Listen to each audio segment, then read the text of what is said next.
Breaking news.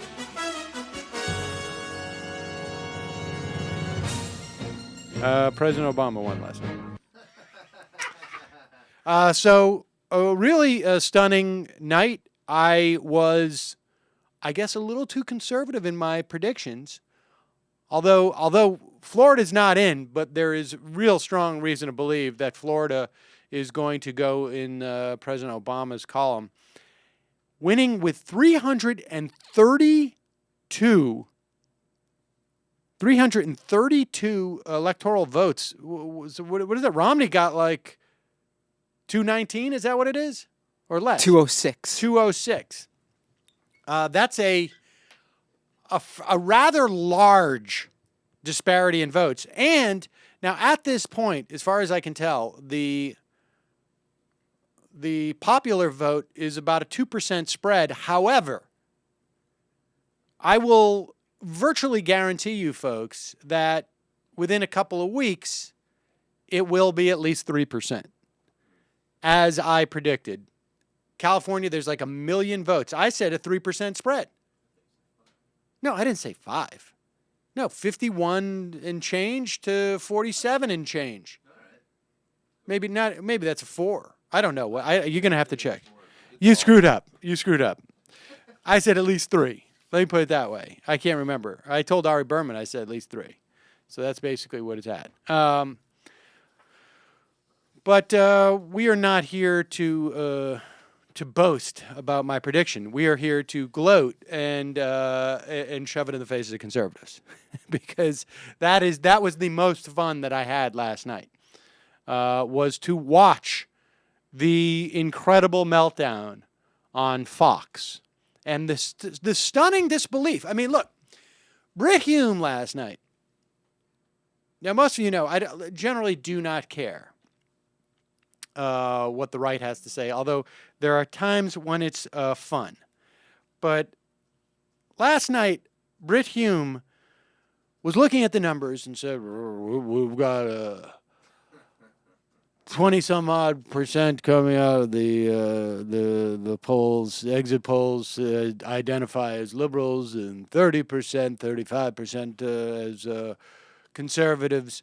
But 40% as moderates. And we have to now concede to ourselves that a lot of those moderates are actually liberals. They actually believe in liberal ideas. Now, the right was successful in making liberalism a dirty word.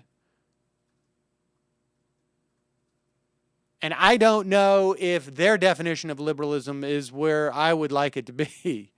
But the fact of the matter is that dawn is rising on Marblehead. And a lot of these Peggy Noonanites, the Brit Humes, even Dick Morris.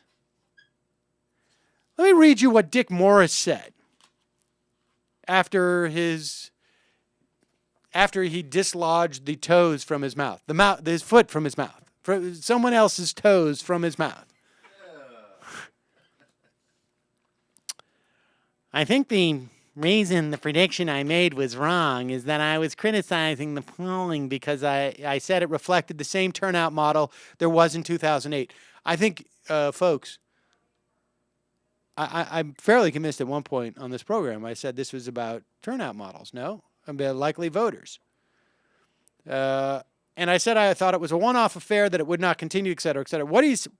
What this is saying is this is the new America. This isn't your father's America. Now, what is Dick Morris saying when he says this isn't your father's America? Well, first of all, who's he speaking to? Because he's clearly not speaking to anybody who is brown in any way. Because guess what? It was the father's America then. What he is saying is that the demographics have shifted.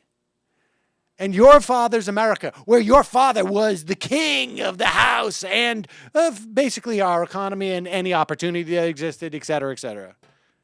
That was the real America. Now we're seeing the ascendancy of the fake, artificial, wrong America.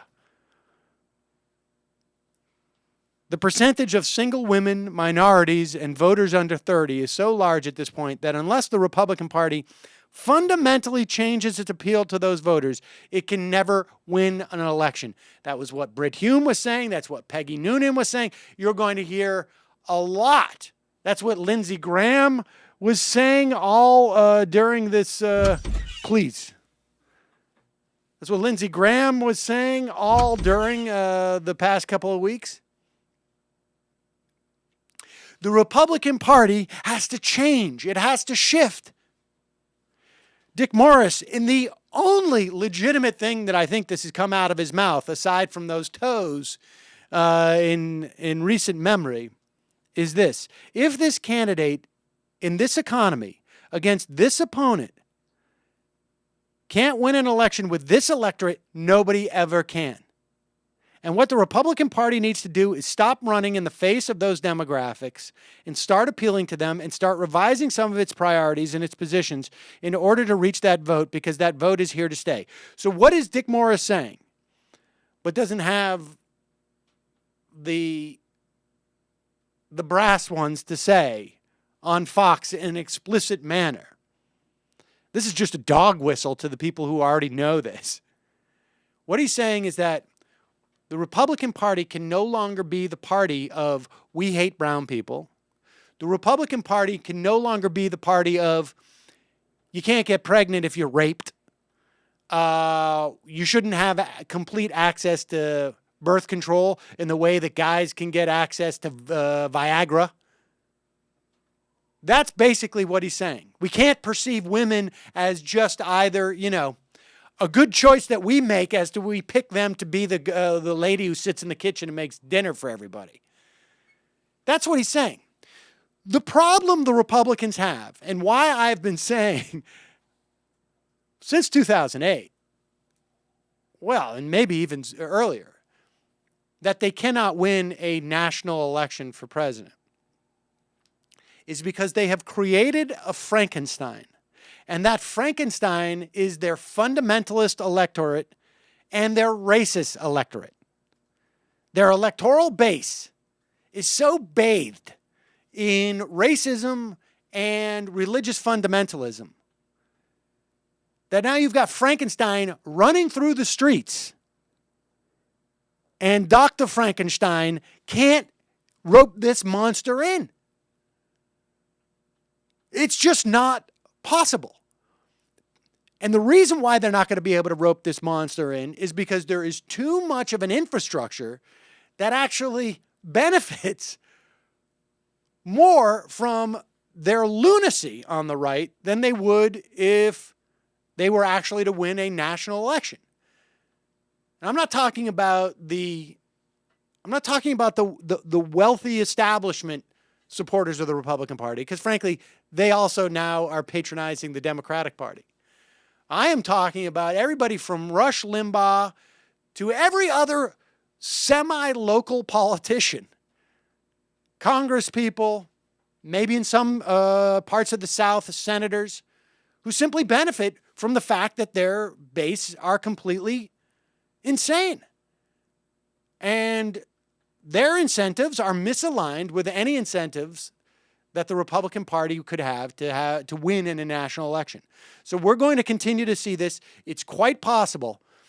It's quite possible, I guess, something happens down the road that tears that party apart. But we're going to see this is going to be a continued evolution to where they're just not going to play on the national stage. And you can see this demographic trend. I read this book, 15 years ago, maybe it was. Roy Texera and John Judas, I think it was, about the emerging Democratic majority. I think it was Tom Schaller wrote this book, Whistling Past Dixie. This is all coming to fruition. And it leaves us with the battle that we're going to be fighting in the future, which is the one that, to a certain extent, this revamped show started nearly 2 years ago to the day, talking about, was that the real battle lines, at least in terms of national politics, are between 99% of us and the 1%. The rich, their policy choices being implemented regardless of who is in power. And that is going to be the fight that we wage going forward.